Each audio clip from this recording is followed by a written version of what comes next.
The animals, trap, trap, trap till the cages fall.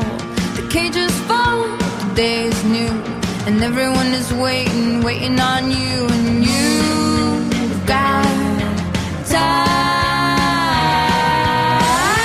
Alright, so Orange is the New Black, Season 4. 13 episodes in 2 days. Alright, so Season 3, basically we left, Alex was about to get attacked by this assassin who she'd been looking out for all season from her old boss, the drug dealer. The fence got broken down, all the inmates started running out and playing in the lake, all the Caputo's guards walked out. Piper had just sent Ruby Rose's character to Max, basically just trying to show some authority over her business, the little panty laundering business that she was doing.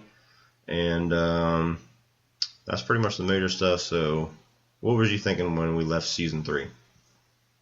What the heck is happening? Like, okay, they're in this pond or lake, whatever. They can run free. What are they going to do? But they didn't. It was all pretty cool. They just kind of hung out. Okay. Water fights. I thought Season 3 sucked. So I know you liked it more than I did. I loved the first 2 seasons. Season 3 was like a chore to get through. And I'm sure you don't. And then, so when we started off this season, it basically came right off of the tails of Season 3 and started right where we left off. So we met Alex in the greenhouse, and Lolly came in out of nowhere, started kicking the shit out of the guy, and saved her. And that starts off a storyline. It kind of goes through all 13 episodes with where Alex and Lolly and I forget the other woman. There's an older woman who runs the greenhouse. Basically, they dismember the body, they hide it, and then the majority of the season they're spent trying to hide it, make sure nobody knows about it, nobody asks about it. They're trying to keep Lolly quiet because she is psychotic, so she's always rambling on. And through some events, eventually that comes back towards the end. As far as the main character, who's not really the main character anymore, Piper, she starts out the season again, probably the first half of the season. The only thing she's really trying to do is, again, just kind of be an authoritative figure and see if everybody is cowering down or not, which nobody is. She's still doing her panty laundering business, and her events basically start throughout the season to create a big race war in the prison. So yeah, she kind of becomes like a Nazi leader by accident. Mm-hmm. She starts a little focus group. Basically, the Hispanic group of ladies, they start their own panty laundering business to rival hers. And after she gets tired of it, she gets Maria, the main girl, she gets her busted and time added to her sentence. So then she's branded as a rat for everybody. Nobody really wants to talk to her. Nobody trusts her. And then she's literally branded as a Nazi in the kitchen. They grab her and they heat up a little fork and they burn a swastika into her arm. So that's, for the most part, all the story they gave her this season. They're really trying to focus on a lot of the other characters now and kind of getting away from Piper. You don't really see anything with her. You never see her boyfriend, Jason Biggs, anymore. You don't really see anything with her family outside of prison anymore. She talks a little bit with her brother. In like one scene. But yeah, it doesn't go in too deep. Mm-hmm. Of course, her and Alex end up getting back together at certain points again. But that's always going to happen. The character that really got a lot of story this year was Lolly. I know that's pretty much your favorite character. That's my girl. What did you think about her story? She's crazy. It looks like goes into her backstory and shows that she's paranoid. She lives on the streets, weird stuff. She's like convinced that people are out to get her.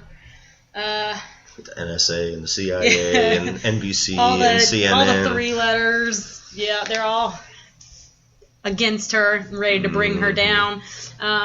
She really does save Alex, though, which I love Alex, so I'm glad she did that. And then she goes crazy. She doesn't know, did she kill him or not? What's she going to do? She talks with Healy and pretty much confesses what she did. And Healy just chalks it up to her being crazy, which, okay, she is. She starts building a time machine in the laundry out of, like, cardboard boxes and tinfoil and stuff. Yeah, it's supposed to be powered by a potato, Mm-hmm. which she's still working on. She goes in there and tries to time travel, and everybody else pretty much goes in there to fuck. Yeah. So by the end of the season, basically, she's a lot of the comic relief, and then she kind of drives that story forward with everybody's tension with the body getting discovered. Yeah, they drag Red into it as kind of the person who's like, okay, yep, we do need to kill her. So everybody's pretty much against Lolly in this season, even although Alex is torn because she saved her life. She's not quite sure what to do. She feels bad for her type of stuff. So.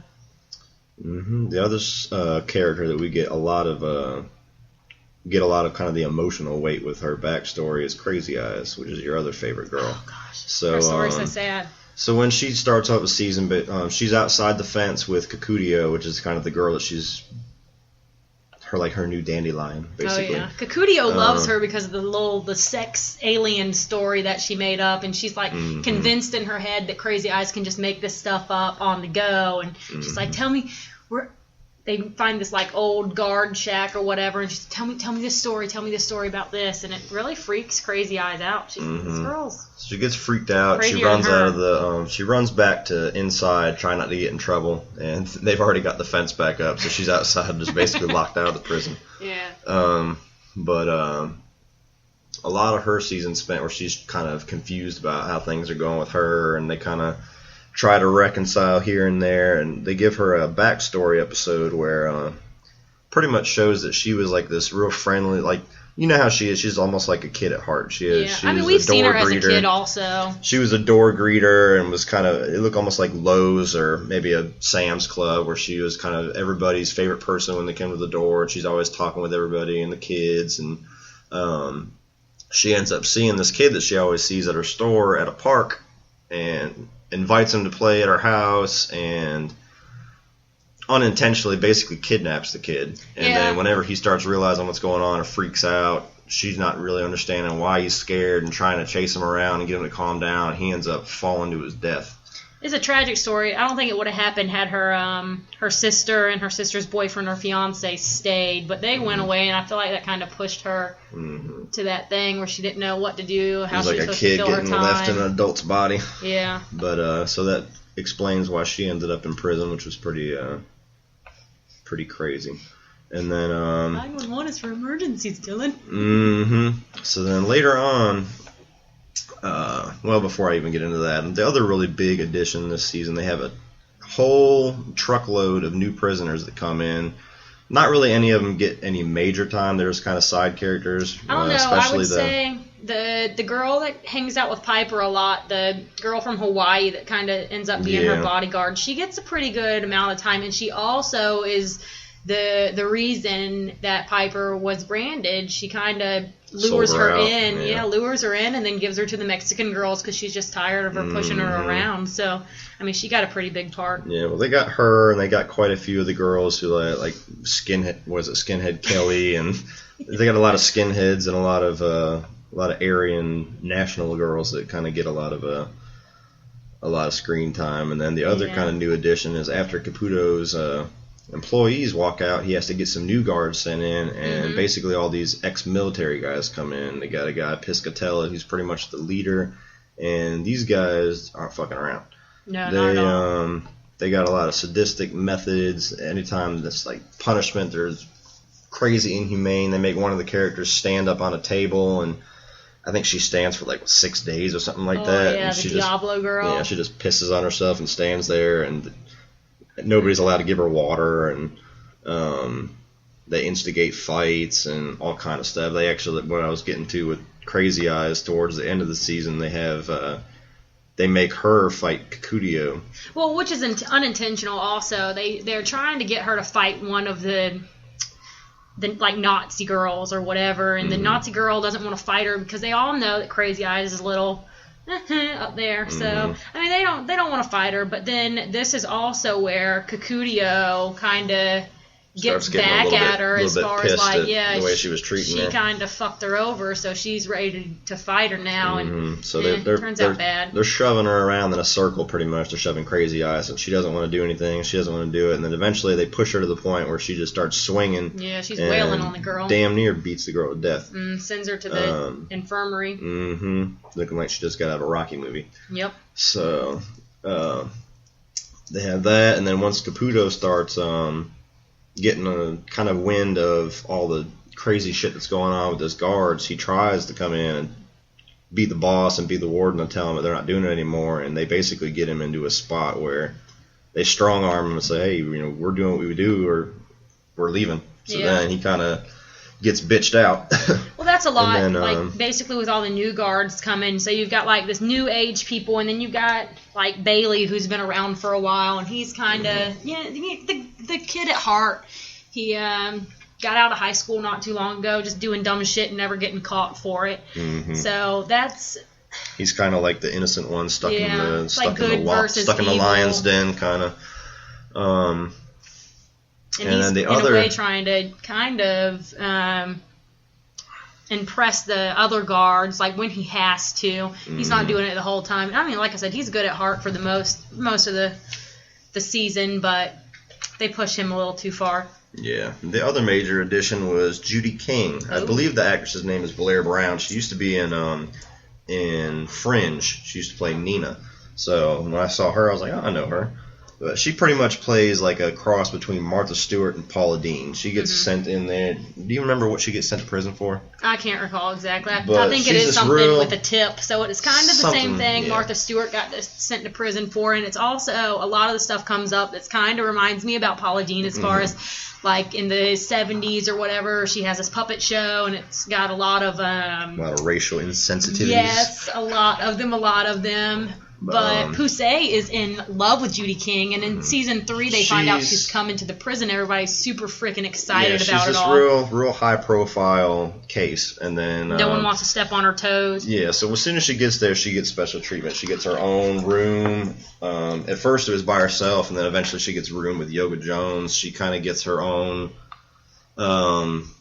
Gets her own set of rules, really. She doesn't really have to get punished for anything, which she's not like a bitch. She really everybody loves her. She's pretty much on everybody's side for the most part. But you get a lot of funny things with her and Lushek, who's one of the kind of the dim-witted guard. Lushek's there when she checks in. Really, her and her boyfriend that dropped her off. Her husband's at home. At work or something like that. Yeah. So you see a lot of them. Yeah, so you get a lot of like I said, a lot of Martha Stewart, Paula Deen kind of inside jokes with her.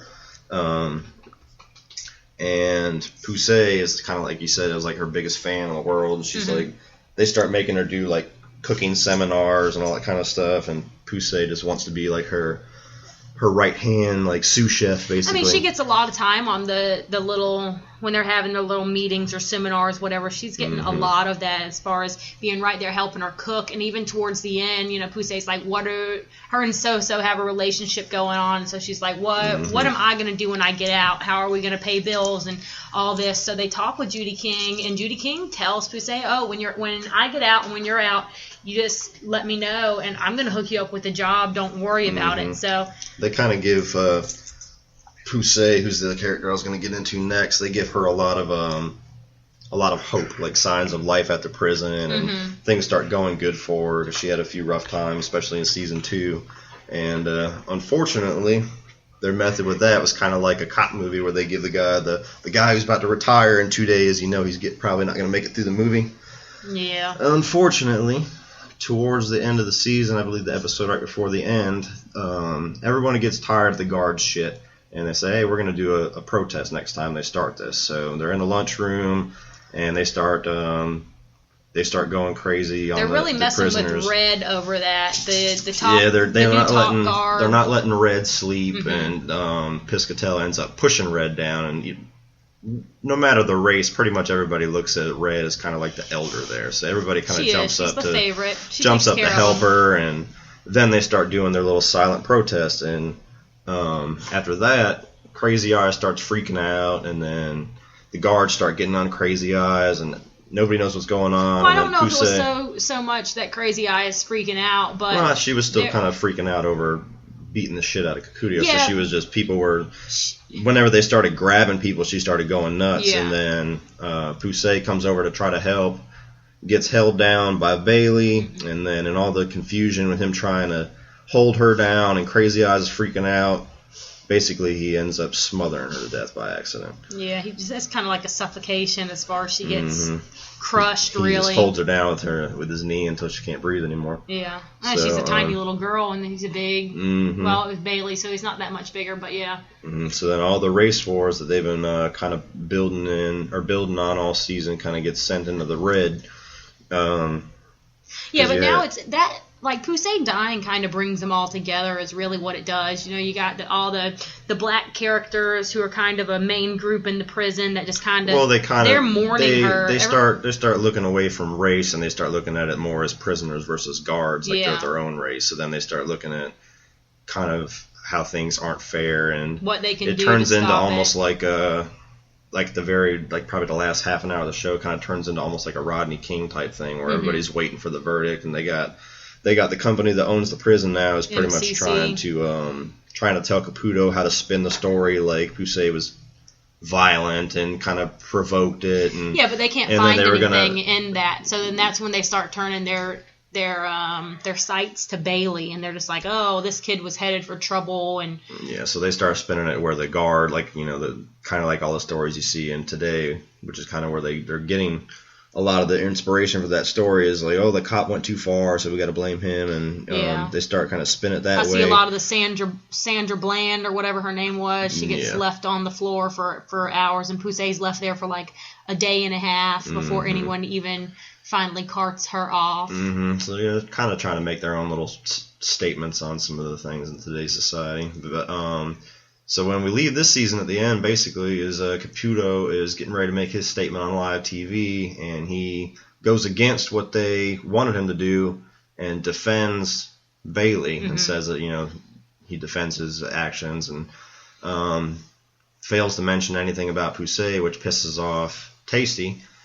Tasty runs back in, starts getting everybody riled up, and then everybody pretty much unites and riots against the guards. Oh yeah, the one guard sneaks a gun in when all this stuff starts happening. He's worried about his safety, and sneaks a gun into the prison. The other guards allow him to do it, so that just kind of shows their corruptness. So we end the season with the whole prison's on a riot against the guards, and Daya, who's her mother just got released in, I think, episodes like 7 or 8 maybe. But she was really urging Daya to not go into anything bad and just, you know, do her time and get out. And ever since she left, Daya starts making a lot of decisions that kind of push towards... she's hanging out with girls younger that are her age. And she starts hanging out with people who are doing like drug dealing and everything like that. So, but it ends the season with Daya getting the guard's gun and holding him at gunpoint, and then... cut to black. Now you gotta wait a year. Yeah, not very happy about that. This season was better than season 3 for me. It took a long time to really gain some steam because I think the first half at least, maybe the first third, if I want to be generous. I feel like you didn't watch a lot of it. Well, yeah, it just was not holding my attention the first maybe 5 episodes. It just felt like we were treading the same water and just kind of bleeding over from season 3 and the same stuff we've already been through, and then. With some good moments here and there sprinkled between, and then about halfway through the season it really starts to ratchet back up again when they start focusing more on the dramatic stuff and not just a lot of the stuff that they've already covered in season 1, 2, and 3 with the races and the panty thing, and then, you know, Piper spends half the season just wanting everybody to be afraid of her, and that's about all she does. So better than season 3. I still think season 1 and 2 are better as a whole, but overall, it was a good season. Next year, I can only assume...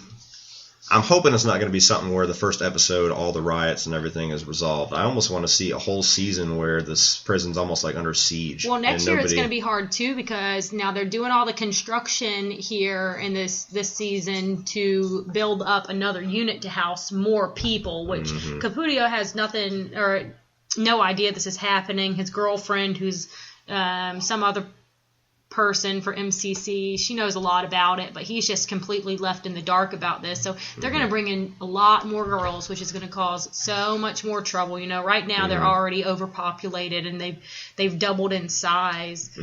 Well, what I'm saying, for them to tread some new story, I think it would be almost cool if they would do that. If they would, where they left this season, if they would just hold on that for at least half the season, where like the prison's under siege, the guards are all, the only gun is pointed at a guard. All the prisoners are against everybody. Caputo's probably still in the prison with the MCC guys, so I think that would be kind of a cool way to lead somewhere new. Is like the season opens up, starts right back where we left off, and it goes from there where MCC is trying to figure out how to get into the prison, and they got maybe SWAT or somebody like that trying to come in, and I think that'd be cool, at least for 3 or 4 episodes, and then from there I don't know where they would take it, but I think that would be kind of a cool way to do something new and not to tread new water, tread the same waters like they kind of started to do with this season. But what did you think overall? Overall, I liked it. Then again, I'm kind of impartial to Orange is the New Black. No matter what, I think it's awesome. It's a great show. I've liked it ever since season 1. Just keeps adding up. Well, do this then. What was your couple of your favorite things, and then a couple of things that you didn't think were handled very well, or you wish would have went a different direction this season, then, if any? Oh gosh, that's so much. Okay.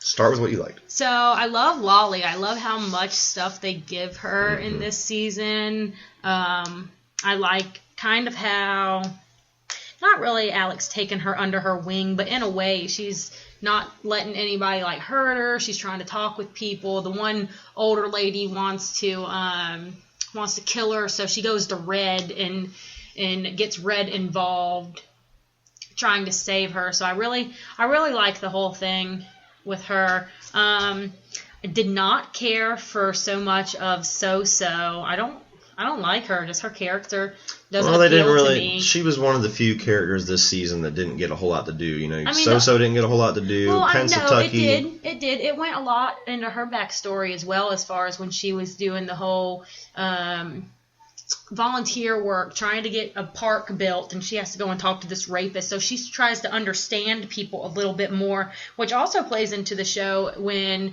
she doesn't know Pusey at all, and she's kind of talking to Judy King and telling her, oh, she's a poor black girl that grew up with a crackhead mother, all sorts of stuff, which is totally wrong. But what I'm saying is, she's just not. She wasn't like one of the major arcs. She was one of kind of which is good. I like it that way. Thing. I don't care for her. But another character was Pensatucky. Last season, she gets raped by the guard. She gets raped by the guard that she likes, and they spend the last half of last season basically her and Boo is trying to get back at him, and she's trying to tell her that that's not right and get back with her, and then they spent the whole season doing that. This season with just her basically waiting for the guy to apologize for 13 episodes. Yeah, I mean he does apologize, but I didn't care that they went so much into that story as well. There was so much more that they could have done. And another character, a lot of these actors I think had smaller roles because they have other things going on, so they couldn't be on set for very long. I feel like that's how they did it with Tasty too. She played in the Angry Birds. Tasty, and then Pensatucky, and then the other one that we're kind of skipping over because she was kind of really in the background was what's the girl's name? The salon girl who was in. Oh, Sophia. Sophia, who was in. She's in Lockup. She's in Max for a while. She gets put in Max at the end of season 3, and then she's kind of almost like a rumor. Is she still there? Is she gone? Is she dead? Nobody really knows what's going on. Well, no one's telling them anything either. Her wife's getting all crazy involved. Yeah, her wife is kind of coming into Caputo and trying to get pictures, and that's kind of that whole storyline. Her whole storyline, the whole season is just every once in a while her wife is trying to figure out what's going on. Yeah, and the nun lady had a lot to do with that too. Yeah, the nun lady gets put in Max so she can kind of get a glimpse of her. Sneaking cell phones in with her vagina and whatnot. So they're starting to kind of, for a 13-episode show. I feel like they got into a lot. Well, they're getting into a lot, but they're also starting to realize that they're getting a little bit overloaded with characters. That's why they're starting to put a lot of them in the background. They put Piper in the background. They're putting some of them in the background, so they're starting to give some other characters like Lolly time to shine. So yeah, I'm curious. Well, now I'm Lolly's curious. in the psych ward, so I don't know if we'll see her much at all next season. I hope to. Like I said, she's one of my favorite characters, but I don't see her. Mm-hmm. But okay, so that's pretty much it. You just you didn't like Sosa, and that was about it. Well, yeah, for the most part. I mean, I never cared for Sosa that much. You just look at her, she's like the weak lesbian girl who just, she wants everybody to get along, kind of shit that's not going to happen.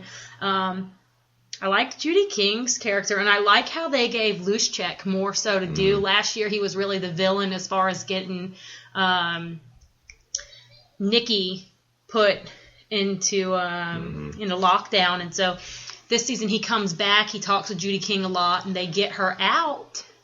So I mean, I feel like this season him with Judy King is trying to make up a lot for what happened with Nikki, and how he just talks with her. It's like you kind of look at it as an improper relationship between a guard and a prisoner, which it really is, but they don't look at Judy King as a prisoner at all. Well, is there anything that you want to predict or you want to hope have in the next season? Or maybe somebody you want to see them get into more, somebody you want to see them get into less? I kind of feel like the way the show's set up and how they're all...